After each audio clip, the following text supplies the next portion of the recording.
Hi everyone, this is one of those lovely sessions I get to do with one of our full members to have a catch up. So wherever this appears, above it will be the interview that Sue and I recorded back in December 23. Have a look at that for the fun we had with the fantasy cultural year and the This All Got That game I think we played, which was great fun.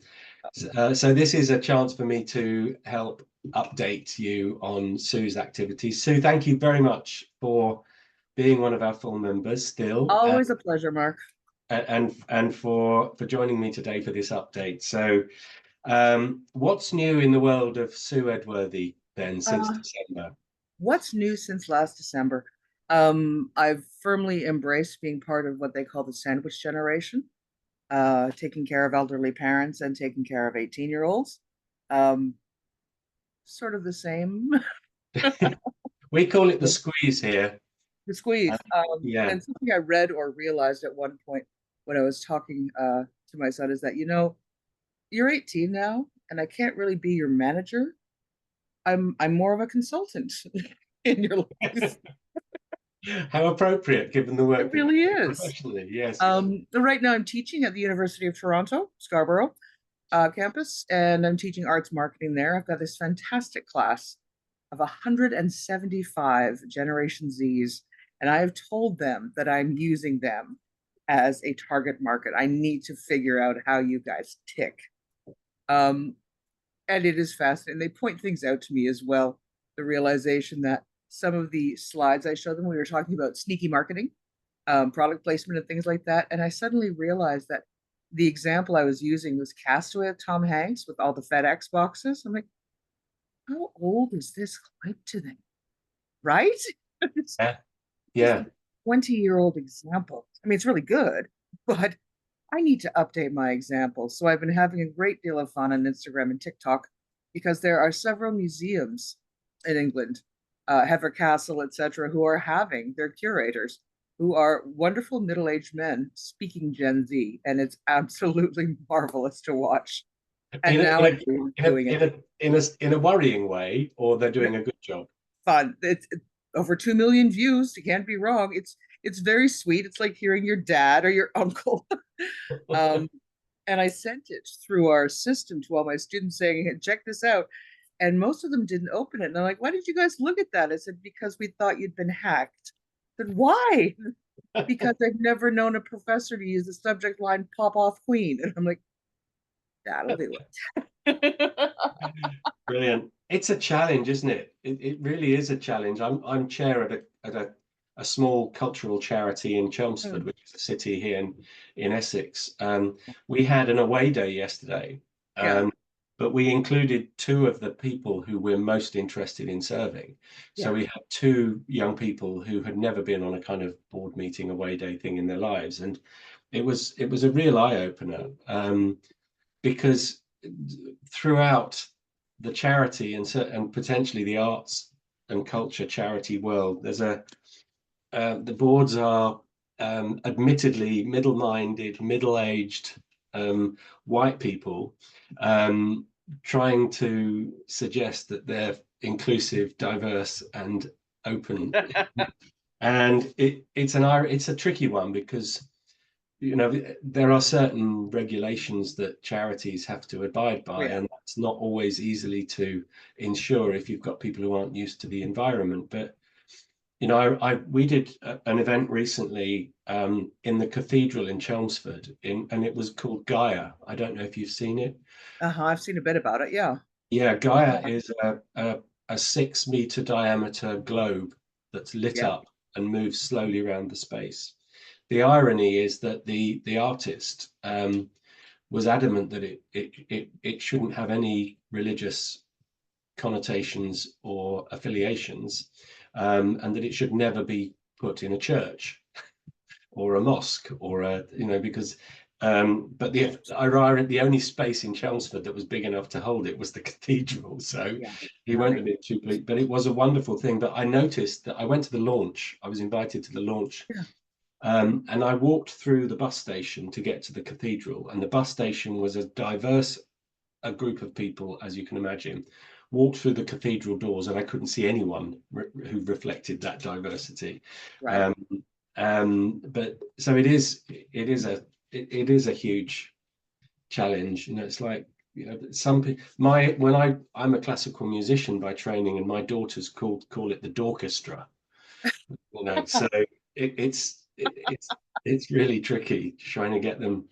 But then you take them to a Hans Zimmer concert, and it's like a rock show, and they love it. So It's absolutely true. And it's one of those things where because of course now we're speaking just sort of broad strokes kind of thing, but I I like them as people. I like what they're identifying with as a group, as a generation, really. mm, Um, and there seems to be, I was working with one company and they have a new front desk administrator kind of thing.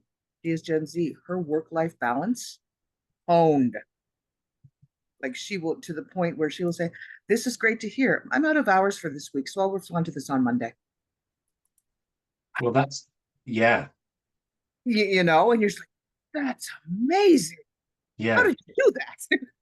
Might not work if she was a lawyer, but It's a different story. yeah. Uh, But it's fascinating. yeah, well, that's great. I'm glad to hear that you're busy and happy Yeah. and doing well, which is great. I'm What were we working with a talking? couple of theater festivals as well, who received funding to figure out it's two summer festivals, Fringe, the Fringe Show, the Toronto Fringe, and Summer Works, which is sort of a different level of theater art festival. They both take place during summer, and it's essentially all the same people working at them in terms of, 400 volunteers go from this one over to the other one 3 weeks later. And the women who run those two organizations are such brilliant, strong women. They wrote a grant saying there's got to be a way for us to work together, And so I am working with 12 of the best people who have worked on both festivals, from varying degrees, from production to admin to being an artist. And we're figuring out, okay, what could we work on together that would make everyone's lives easier if we do it together? Something as basic as the stationery boxes they have with their, pens, pencils, etc. Why can't we share those? Why do we need two sets? And it's such fun to work with them because, as I said, I know a lot of them from previous incarnations of me, but to listen to them talk about the festival and what would make it easier and better, and the realization that, because we're looking at it from the perspective of the patrons, the artists, and the staff, three separate, it's a three-legged stool. There's a realization of, if it makes it better for the staff, then that makes it better for the artist, which makes it better for the patron. It's just sort of, it's so nice to confirm that these three things are absolutely combined and nobody is working against each other. Yeah, it's Hmm. great. It's great when that 2 + 2 = 5, isn't it? In Right? those circumstances. Yeah. Yeah. Now, I've got a few little questions for you, Ah, just to have a bit more fun. I know we had lots of fun in our previous interview. One of our members, Sammy Talbot, also known as Vinci, which is her digital alter ego, has recently had it confirmed that one of her pieces of music is going to the moon. Now, it prompted me to ask you, if you had to choose one piece of music that would be sent out into outer space that would illustrate the human race, what would you choose to send?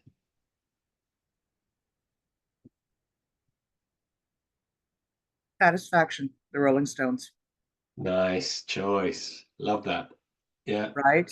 I realize a lot of people might be thinking classical or big or baroque, but can you imagine aliens hearing that first set of guitar riffs?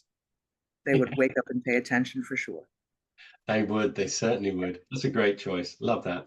Thank Now, you.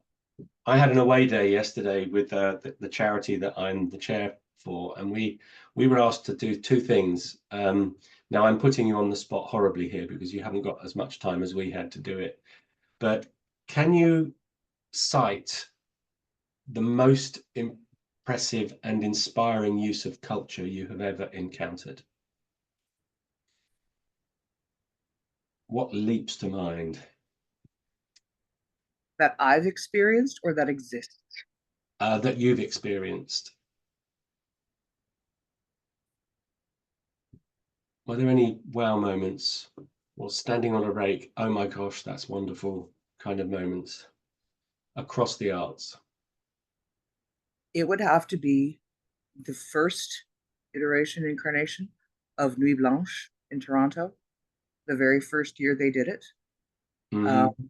because it was brand new and it was not something Toronto did.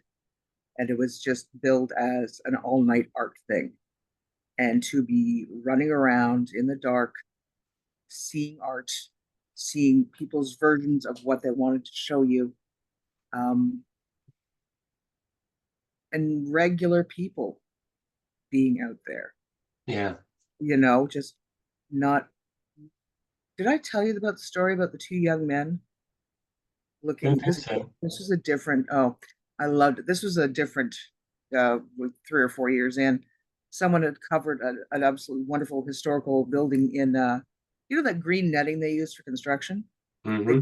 think they'd made a Barbie castle, and two young men, probably 16 or 17, just lit, just drunk because you're 17 and you're out at 3 in the morning, right? And one boy was saying to the other one, like, I don't get it. Both looking at this. And the other one looked and said, how do you not get it? What do you mean you don't get it? Someone has taken a building that nobody ever even looks at. And they've made it into this thing. And if you don't get that, I can't help. And I thought for me, these two boys, you know, who ostensibly came out to go on the tear, right? Because you're allowed out. It's Nuit Blanche, mom. You're right. And I don't know why that delighted me so much, but that realization that, yeah, you get that there's nothing to get. You get to see, get to experience it, right? Um, and that fear we all have of art, and what if we don't get it? Yeah, I Yeah. my answer to that question yesterday was river dance, actually. Mm, Um, I remember watching the first performance during the interval at Eurovision in Dublin in 1994. And I said to the people I was with, that's a West End show. It's going to run and run and run. And I picked it apart to try and understand why.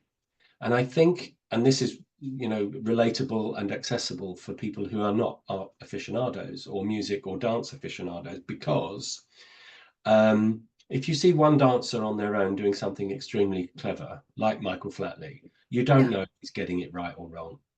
Okay. Oh, I like that. Yeah. Yeah. It's But true. when you see 70 people doing exactly the same thing at exactly the same time, you know they're all brilliant. Yeah. And you don't have to be a dancer to To get appreciate that, or a yeah. musician. So that was, I think, and the sad story for me around that was that shortly after that performance, I may have told you this last time, I don't know, but shortly after that performance, the producer from RTE, the TV Yeah. company that produced it, resigned her job to set up Riverdance.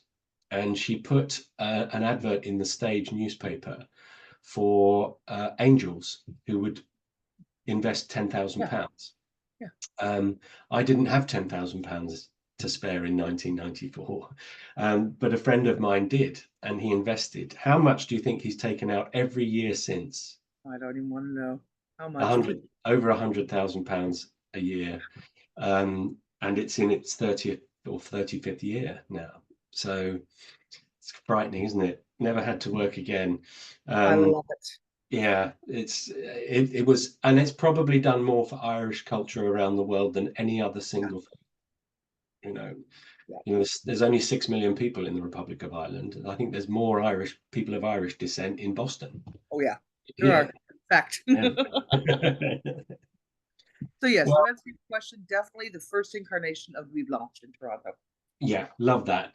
It's Nuit Blanche, is it? Nuit Blanche, White Night. Which Yeah. White Night, love it. So where people can Google that and have a look and see. Nuit Blanche, yep, absolutely. And it's funny because the current artistic director of it used to run one of the organizations I'm working with on the how do we work together. It's just marvelous to see people expand and grow. right? Yeah. Now to go from a smaller festival to something that big, and you're just like, perfect. One of Wow. the success stories I heard about recently, which filled me with hope, was that two girls in Basildon, which is a town near us, we call it Bas Vegas. It's not renowned as a cultural hub, anything but. Okay. They wanted to commission world famous muralists to work with disadvantaged members of the community to produce Right. murals that would go on buildings in the town centre. Cool. They hit a brick wall literally because none of the companies in Basildon were remotely interested in having murals on the side of their buildings. They managed to persuade enough to do it, and the work was outstanding.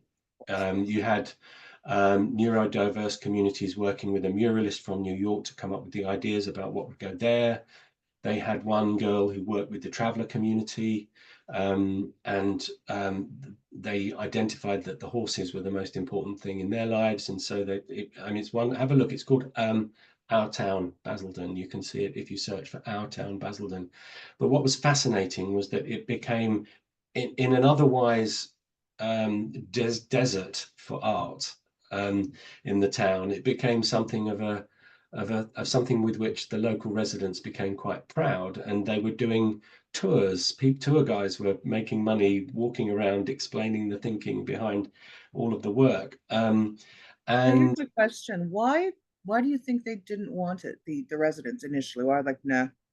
it wasn't the residents; it was the Oh, commercial building owners. So they were just, not getting involved. But it was such a success when they announced they were going to do it again. Okay. They said, because we had so much trouble finding locations last time, we're going to whitewash everything over and do it on the same buildings. There was uproar in the town because people had become so attached to the imagery, and they were oversubscribed by commercial real estate owners. that's delicious. Yeah, because Yeah.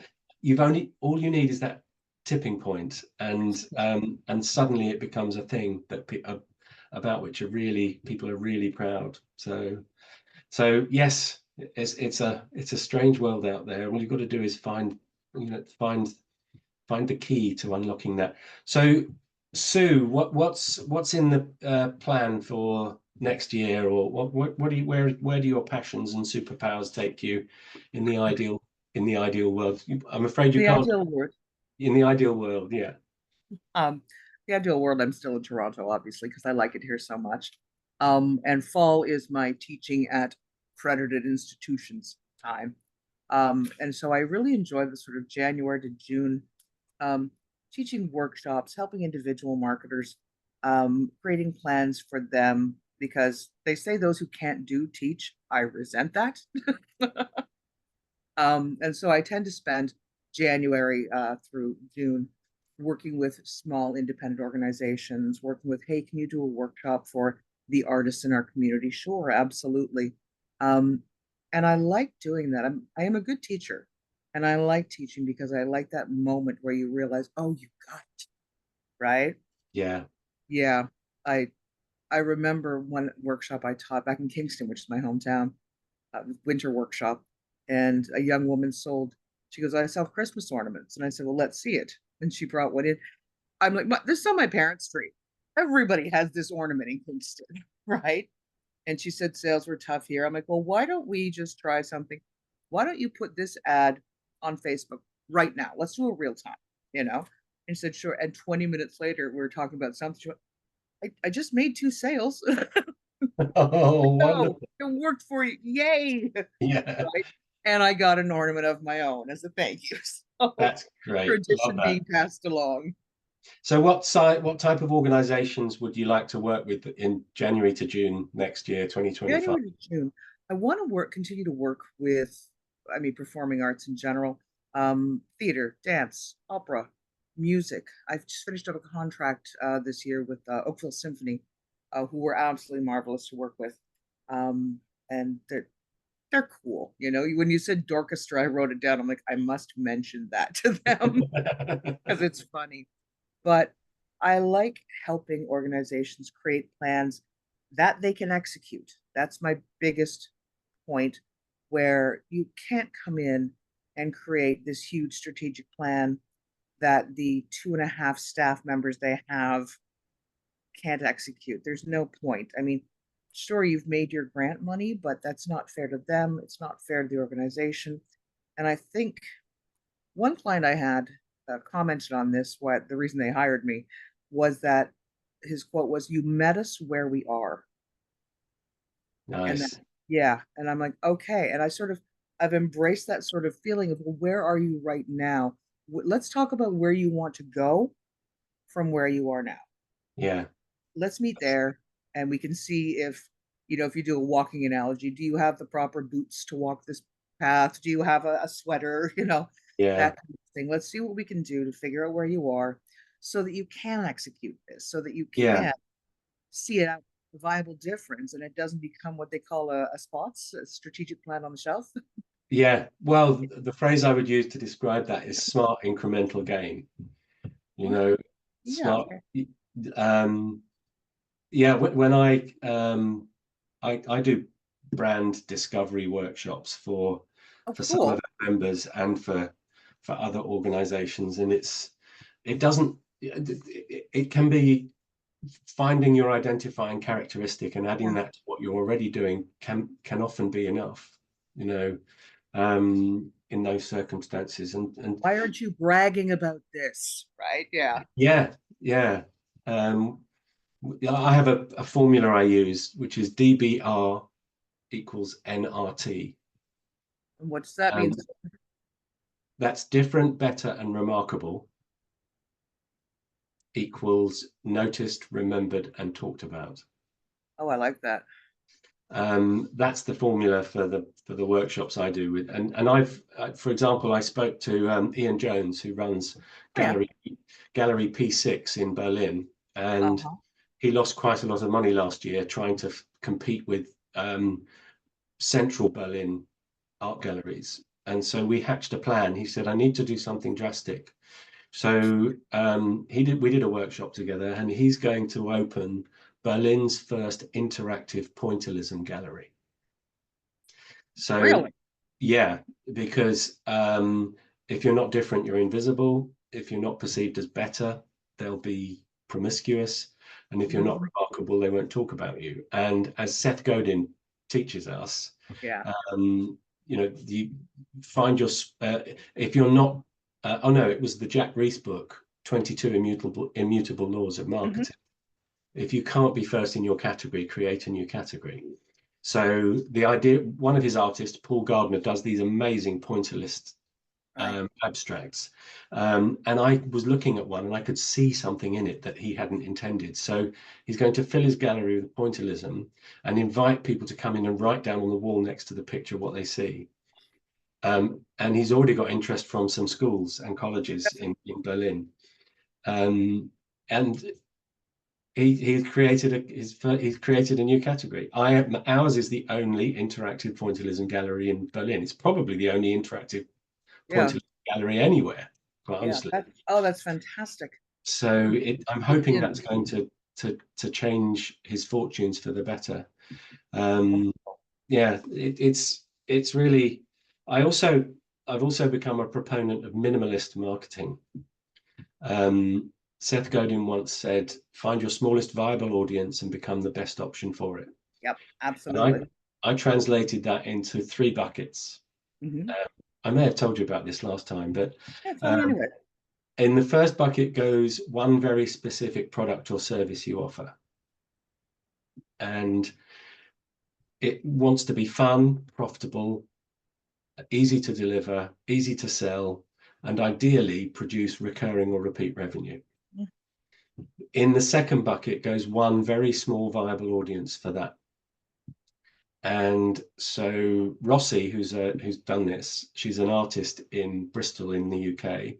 Mhm. She's no longer an artist. She's an abstract oceanic artist. So her smallest viable audience is people who love large abstract art and love oceans. Um, Mhm.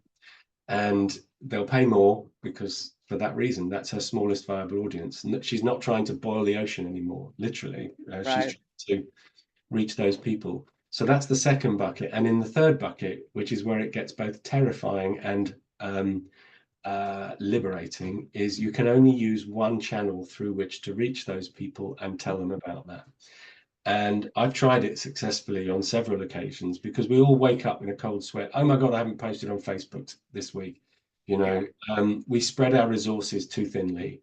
Find where you're, I mean, my manner is LinkedIn. I'm fortunate. I was an early adopter. I've got a huge group, and I've got tens of thousands of followers. So why would I do anything on Facebook or Twitter?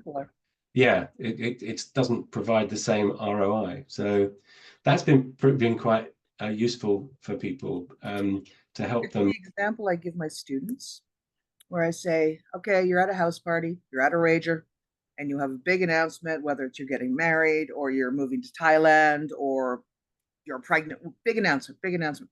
Where do you make the announcement? And they're like, and we realize the best place to make that announcement is the kitchen or the living room. Why? Because that's where the people already are. Yeah.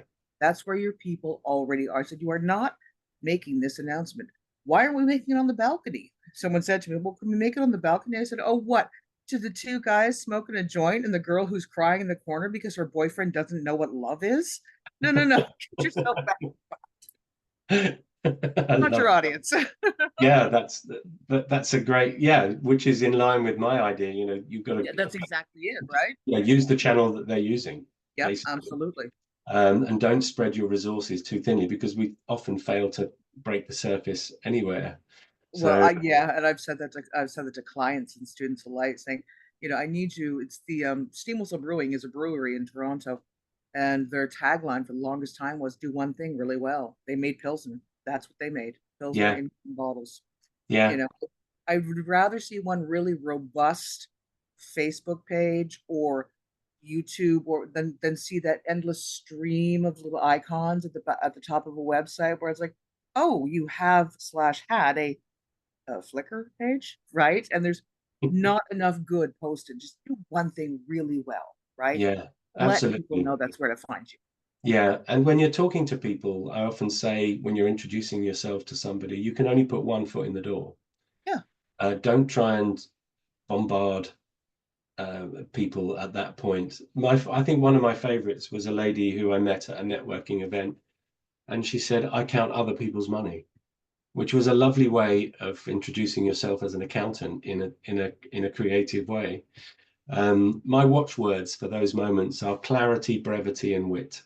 If you can have a little bit of each of those in what you say, then it works. I once was asked by a friend who's an osteopath, and again, we might have spoken about this last time, but he had a problem in that, and many people have this problem in that when he introduces himself as an osteopath, he gets one of two results. Half the people he meets have no idea what an osteopath does, so they don't ask him any more questions. The ones that do think they know all they need to know about osteopathy, so they don't ask any questions. So I said, right, let's turn this on its head. Why don't you introduce yourself as a preventative osteopath? Different. And then people will ask you more questions. It's the kind of wait, what moment. Wait, what? What's a preventative osteopath? And his business did really well as a result of it. People were booking sessions for a year rather than just coming when they were poorly. And he said, "Mark, I need a strap line for this, the preventative osteopath." And I stole it from Nanny McPhee, which is, "If you use me, you'll never need me." Oh, I love that. So that's marvelous. The other one I loved was, and you'll like this because I know that this is your brain space as well, was a singing group asked me, a quartet singing group asked me for a strap line, and I came up with "The singers the songs prefer," which is not, and you can use that anywhere. You know, you can adapt that. I've did it for other people since. You know, the cabinet maker that trees prefer. Yeah, you know, I love it. You can spin it around nicely. It's just that moment where you've got a fraction of a second. The hairpin technique comes in. Yeah. You hit them with the hook like that. Then they'll ask more questions. They'll then let you know where their interests lie, and so you can pull the right tool out of the box and say, well, how about this? You know, I often remind my clients that, you know, they need to remember that not everyone does what we/they do, right? Because we're surrounded, we're inundated. This is where we live. I said, we're a hit at cocktail parties when you think about it. You know, and they said, well, what do you mean? I said, well, I remember being at a cocktail party once and I was speaking to this woman. And I said, so what do you do? And she said what she did. And just, you know, it's just like, oh my God, how dreary. Right. And I just gamely went, oh, well, that sounds interesting. And she went, it's not. Okay, I'm gonna back away from the cheese. You know, I I don't know what to do about your life, ma'am. I'm so sorry. But I said, say to someone at a cocktail party, what do you do for a living? I'm a professional contemporary dancer. And you get the uptick. Really? Because they don't know about that. mm, And then, of course, you get the line about how they were a sunflower in their grade 3 play, but still, the door's open. yes. Yeah. Listen, Sue, this has been an absolute delight having this catch-up session. You and I could speak all for the rest of the day. Oh, absolutely. But we don't have the time to do that because we've also got to do our matchmaking session Of shortly, course. so, which I'm looking forward to. So wherever this appears, this will pop in the profile that we have for you on our website. Beautiful. I'll re-promote it. If I get a chance, I'll pop this video on YouTube Okay. later as well. But for the time being, thank you so much for joining me Thank you, again Mark. for It's a our quick pleasure as catch-up. always. And thank you for being one of our full members still. As you know, we're entirely member funded, so everything else we do is supported by generous members like you. So thank you so much for that. Absolutely. And I'll talk to you again in like an hour. Yes, I'm looking forward to it. Thank Okay, you. thank Bye-bye. you. Bye.